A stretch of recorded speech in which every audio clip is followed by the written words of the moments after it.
My name is Brian Maggio. I'm 30 years old this year. I live in Sound Beach, grew up in Miller Place. I went to St. Joseph's College for 4 years for a bachelor's in accounting. I went back to school when I was older, not right out of high school.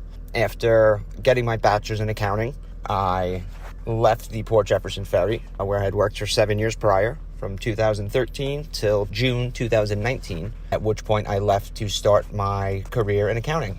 I worked with a company called ULE Group for almost a full year, about 10 months before the COVID-19 pandemic outbreak, at which point the company laid off roughly 60% of the company, closed down its 2 other locations, and was kind of running on bare bones. So after about a week or 2 of unemployment, I luckily was able to return to the ferry, at which point I worked under my old position for a month or 2 before getting promoted to assistant manager of the bar.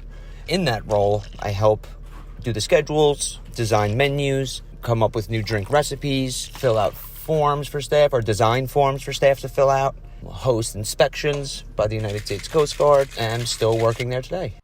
One of the first tasks I had in becoming an assistant manager of food service and a bartender was all the new guidelines issued by New York State and the State Liquor Authority for food service operations. One of the most challenging was the fact that you now cannot serve alcohol alone. It must be accompanied by a food purchase.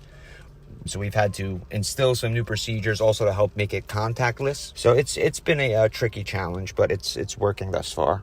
I'm also working through the New York State CPA exam with hopefully some potential for a management level position down the line in the office.